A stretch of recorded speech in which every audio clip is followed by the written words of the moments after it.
Ladies and gentlemen, good evening and welcome back to our channel once again.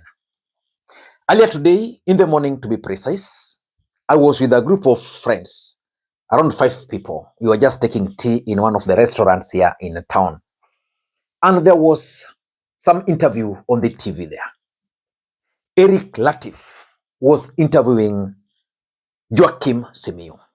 For those who might not know, Joaquim Simiyu is one of the brilliant minds from Bunge la Wananchi.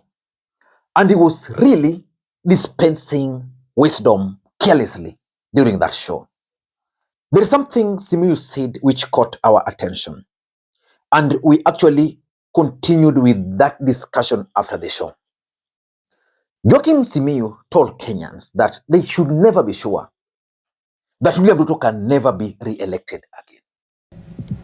And right now, even the president has realized that the people in these cities are the ones who are so enlightened that they know what is supposed to be done. He's now camping in rural areas.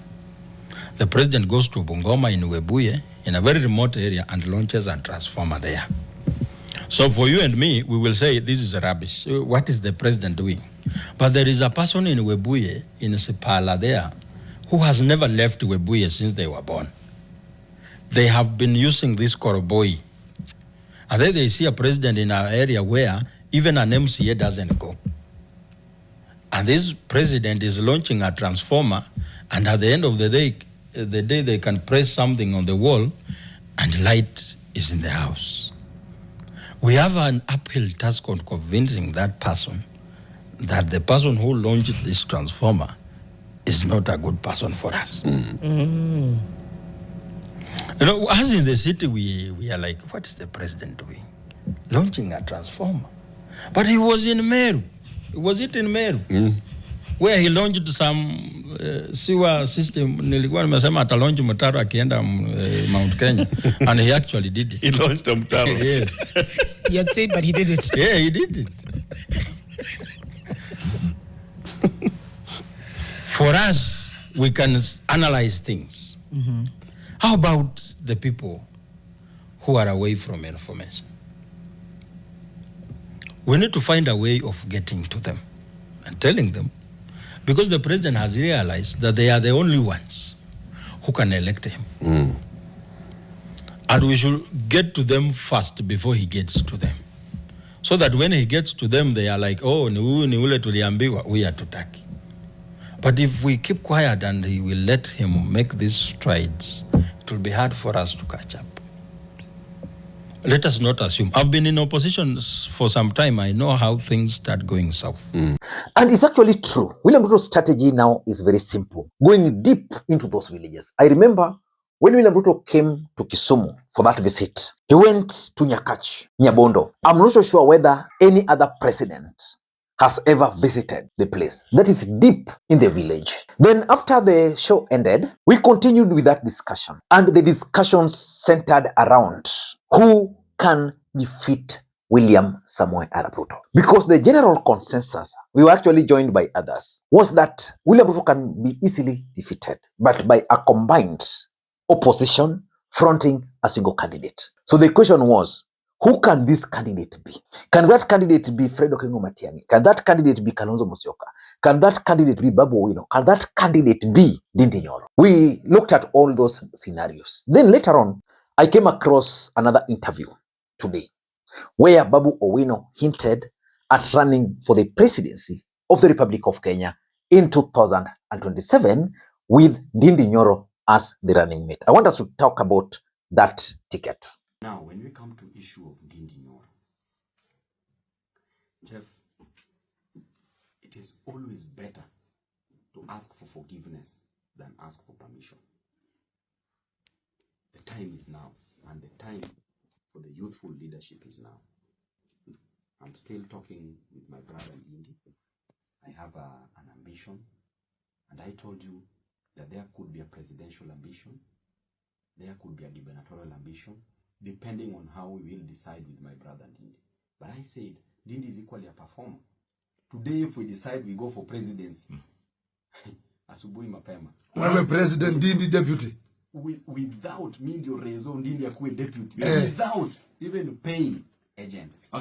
Asubuhi mapema. Jeff, kwanza wewe, I'm very sure utatuvotia. Nauza, pigia kura na upate venye unatuongezea another one. Yes. Na huyo akwe minister wa information na communication. Umejua Jeff is a very serious person. Faculty. Yes. Now back to our discussion at that time. We looked at the scenarios. Assuming Matiang'i is chosen as the presidential candidate, can the Kamba vote for him? Can Kalonzo Musyoka agree to be Fred Matiang'i's running mate? Assuming the candidate is Kalonzo Musyoka, can he enjoy the support of Western Alliance? And assuming that candidate is Babu Owino, how will the mountain vote? And assuming that candidate is Ndindi Nyoro, he will be assured of the Mount Kenya vote. What about the rest of the country? We looked at those. But now that Babu Owino spoke about the possibility of his ticket and Ndindi Nyoro, I want us to do that proper analysis. Before we do that, for those who are watching this channel for the first time, please take a second or two, click that subscribe button so that next time we produce a video like this, YouTube will automatically notify you. And to the subscribers, I want to continue thanking you guys for your continued support. Because without that support, this channel cannot be where it is. Ladies and gentlemen, assuming today, Babu Owino and Ndindi Nyoro decides to run for the presidency, would you support that ticket?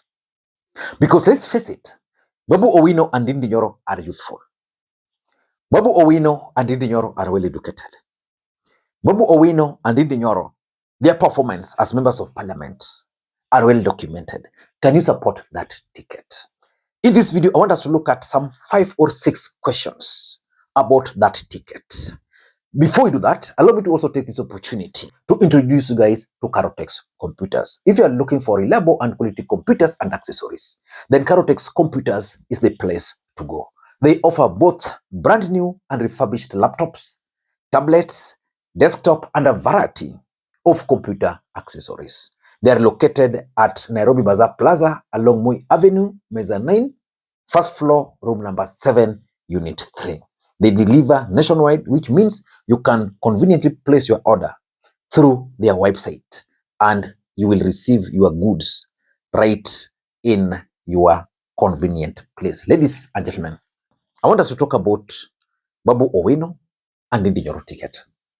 The first question I want to ask about that ticket, and probably I'll need your answer. Assuming Babu Owino and Ndindi Nyoro are on the ballot, and let's just assume Babu Owino is the presidential candidate and Ndindi Nyoro is the running mate, do you think that ticket can attract the support of Raila Odinga support base? Because if it can attract Raila Odinga support base, then I would advise Babu Owino and Ndindi Nyoro to go for the presidency, because it would be easy for Babu Owino and Ndindi Nyoro to win the presidency than for Babu Owino to win in Nairobi, if he were to decide to run. As long as they are sure that they can win the support of Raila Odinga strongholds, that is Luo Nyanza, Western, and Coastal region. Because I'm 100% sure that the mountain will give Ndindi Nyoro votes if he were to be made a running mate, because they'll be looking into the future. If that answer is yes, they should run. But what do you think? Do you think Raila Odinga support base can support Babu Owino? Or in short, can Babu Owino inherit Raila Odinga's support base, even if Raila Odinga is supporting William Ruto? I'm looking for your answer, please, before we proceed. The second question, can Mount Kenya agree to support Babu Owino and Ndindi Nyoro ticket? Can they agree? Because the truth is, if Ndindi Nyoro were to be the presidential candidate and Babu Owino the running mate, Mount Kenya will rally around that ticket 100%. But do you think they can support that ticket if Babu Owino is the presidential candidate and Ndindi Nyoro is the running mate? Again, if that answer is affirmative, Babu Owino and Ndindi Nyoro can win the presidency, even without campaigning, the way Babu Owino was trying to say. The way Babu Owino was trying to say. The question is, if Ndindi Nyoro were to be the presidential candidate, do you think they look and vote for that ticket? Let me also read your answer there. For me, that would be a bit difficult. In fact, Raila Odinga's support base would not be comfortable. In fact, it would be easy for William Ruto to proceed with this Kumibila break and rally Kenyans against the dominance. But if Babu is the presidential candidate, the third question, and this is for Babu Owino and Ndindi Nyoro, can they survive the government onslaught about them? Because the government will always find some dirt, some skeleton in their closets. Can they survive? For example, Babu Owino has that DJ incident, which is unfortunate. He's already done much. Can he survive? Because that's the only thing government can use against him now. Ndindi Nyoro today is the largest shareholder in Kenya Power.